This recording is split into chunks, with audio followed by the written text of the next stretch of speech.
जिन organism में bilateral symmetry होती है उनमें से चाहे उनमें सिलो मौजूद है चाहे नहीं मौजूद है, जितने फाइला अब तक आपने पढ़े यानी कि प्लेनेरिया से लेकर इंसेक्ट्स तक, ये सारे प्रोटोस्टोम्स थे। यानी कि इनमें जो पहला सुराख वो एम्ब्रियो के अंदर पहला सुराख जो बनता है वो उससे माउथ बनता है। अब आ रहे हैं ड्यूटेरोस्टोम्स, और ड्यूटेरोस्टोम्स में हमारी बुक में 3 फाइला दिए हुए हैं। कौन कौन से हैं? इकाइनोडर्मेटा, हेमिकॉर्डेटा और कॉर्डेटा। इनके अंदर दूसरे नंबर पे माउथ बनता है, पहले नंबर पे जो सुराख है उससे एनस बनता है। तो सबसे पहले हम बात करेंगे फाइलम इकाइनोडर्मेटा की। इकाइनोडर्म, डर्मिस का वर्ड आपने सुना हुआ है, एपिडर्मिस वगैरह स्किन के लिए इस्तेमाल होता है। इकाइनो का लफ्जी मतलब होता है स्पाइंस, तो इनकी स्किन के ऊपर अमूमन स्पाइंस, कांटे बने हुए होते हैं, इसलिए इनको इकाइनोडर्मेटा कहते हैं। ट्रिप्लोब्लास्टिक सीलोमेट हैं और ड्यूटेरोस्टोम्स हैं, यानी कि दूसरे नंबर पे इनसे माउथ बनता है जब एम्ब्रियो में। 5000 के करीब स्पीशीज हैं और सारी की सारी मरीन एनवायरनमेंट में, समंदरों में पाई जाती हैं और अमूमन बॉटम ड्वेलर्स हैं, यानी कि नीचे ऊपर तैरते नहीं है पानी के अंदर बल्कि नीचे पानी की तह में रहते हैं, या ऐसी जगहों पे रहते हैं जहां पर पानी कम गहरा हो, यानी कि वो साहिल के नजदीक वाले नीचे के इलाके में रहते हैं, मट्टी के ऊपर रहते हैं। रेडियल सिमेट्री इनके अंदर पाई जाती है।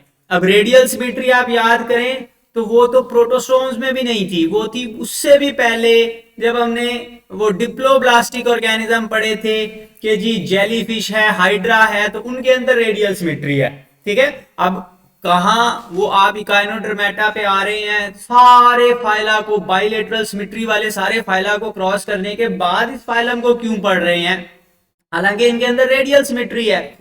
तो यहां पर अब इनका लाइफस्टाइल ऐसा है कि वो नीचे मट्टी पे रह रहे होते हैं, तो जो चीज नीचे पड़ी है, मतलब ऊपर से कोई मछली गिरी नीचे, अब वो नीचे मछली पड़ी हुई है तो नीचे से उसको पकड़ के खाते रहेंगे।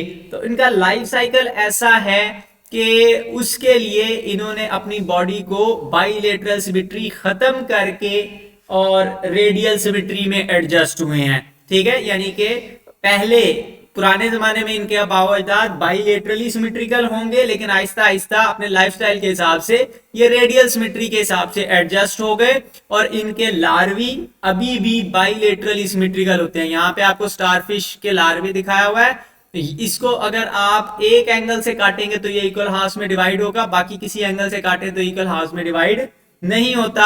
गर्चे स्टारफिश जब ये थोड़ा बड़ा होता है तो स्टारफिश में कन्वर्ट होता है, और स्टारफिश रेडियली सिमेट्रिकल है, इसको किसी भी एंगल से काटेंगे तो ये 2 इक्वल हाफ में डिवाइड हो जाएगी। तो स्टारफिश बड़ी होकर रेडियली सिमेट्रिकल है, लेकिन वो बचपन में बाइलेटरल सिमेट्री होती है, इसलिए इसको हमने ग्रेड बाइलेट्रिया के अंदर रखा हुआ है, रेडिएटा के अंदर नहीं रखा हुआ।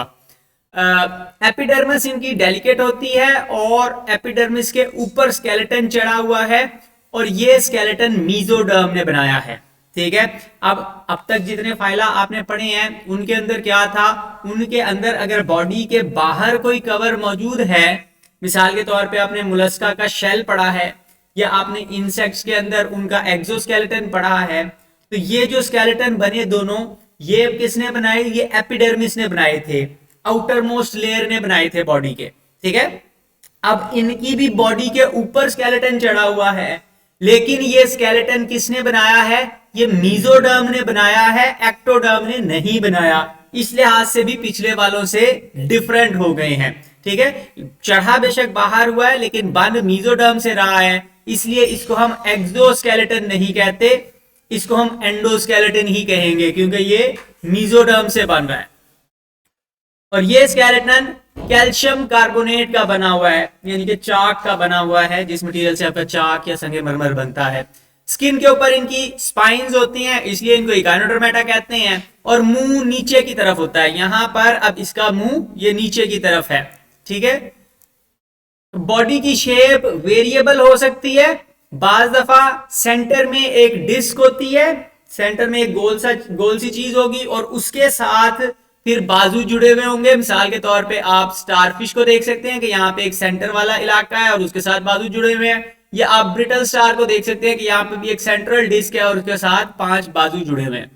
बाज दफा शेप बॉडी की बिल्कुल फ्लैट हो सकती है, जैसे बिस्किट होता है। मिसाल के तौर पे केक अर्चिन यहाँ पे आपको दिखाया हुआ है, इनको सैंड डॉलर्स भी कहते हैं, यानी कि जैसे सिक्के रेत में पड़े हुए होते हैं, आप साहिल पे जाएं तो ये भी एक्चुअली क्या है कि इसके बाजू खत्म कर दें तो ऐसी शेप आ जाएगी, तो ज्यादा फर्क नहीं बनता।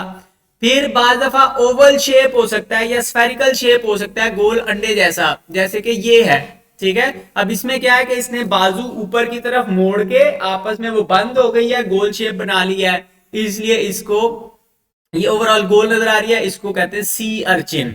मतलब इसके ऊपर कांटे होते हैं, समंदर में पाई जाती है। फिर शॉर्ट आर्म वाला स्टार शेप्ड हो सकता है जैसे स्टार फिश है, या लॉन्ग आर्म वाला स्टार शेप हो सकता है जैसे ब्रिटल स्टार है। इसी तरह बाज दफा बाजुओं के ऊपर फेदर लाइक स्ट्रक्चर्स बने हुए होते हैं, बिल्कुल बारीक बारीक से वो फेदर बने हुए होते हैं, जैसे ये यहाँ पे आपको नजर आ रही है, इसको फेदर स्टार कहते हैं।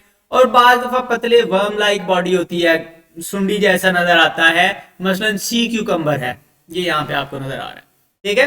तो बॉडी की डिफरेंट बॉडी की शेप्स हो सकती हैं, या तो वो बाजू होंगे, उसके 5 बाजू होंगे सेंट्रल डिस्क के साथ जुड़े हुए होंगे, पतले लंबे बाजू हैं या मोटे मोटे बाजू हैं, उसके हिसाब से डिफरेंट ग्रुप्स बना दिए।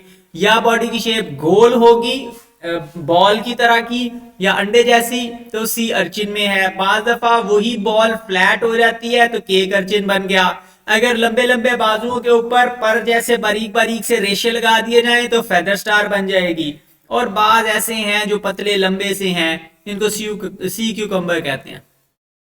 लोकोमोशन के लिए कई ऐसे हैं जो ज्यादा मूव करना पसंद नहीं करते, वो जहां पैदा होते हैं उधर ही जुड़े रहते हैं, ससाइल हैं। मिसाल के तौर पे फेदर स्टार है तो वो नीचे कोरल के साथ जुड़ी हुई है और उसने अपने ये पर से बाहर निकाले हुए हैं, इन परों में कोई चीज फंसती है तो उसको खा जाते हैं। ज्यादातर लेकिन फ्रीली मूव कर सकते हैं। मूवमेंट के लिए इनके पास ट्यूब फीट होते हैं, मसलन स्टार फिश के पांवों में ये नीचे आपको ट्यूब लाइक स्ट्रक्चर नजर आ रहे हैं, ये सक्शन कप्स की तरह काम करते हैं। अगर यहां से आप इस टांग को काट के देखें तो नीचे से 2 ट्यूब फीट निकल रहे होंगे, और ये वही चीज है जो आपने वो जो वैगन के आगे वाले शीशे के साथ उन्होंने भालू वगैरह लटकाए होते हैं, तो वो एक कप सा छोटा सा लगा होता है प्लास्टिक का, जिसके ऊपर थूक लगा के शीशे के साथ चिपका दें तो वो चिपक जाता है परमानेंटली। तो उसी तरह ये जमीन के साथ चिपक सकते हैं और परमानेंटली जुड़ जाते हैं, और इनकी मूवमेंट से बॉडी काम करती है। यहाँ पे आपको चलते हुए दिखाया हुआ है उनको। हाइड्रोलिक सिस्टम है इसके अंदर, और साथ मसल्स भी मौजूद है। मसल्स के जरिए से ये टांग को देखें तो वो मुड़ रही है इधर उधर को, तो वो लंबाई के रुख मसल हैं जो टांग को कभी इधर को मोड़ सकते हैं कभी उधर को मोड़ सकते हैं। और साथ ही साथ इसके अंदर हाइड्रोलिक सिस्टम लगा हुआ है। हाइड्रोलिक सिस्टम का मतलब है कि जब उसके अंदर पानी भरा जाता है तो वो टांग लंबी हो जाती है, जब पानी बाहर निकाल लेंगे तो टांग छोटी हो जाएगी, तो वो टांग की लंबाई में कम ज्यादा करके मूवमेंट की जा सकती है।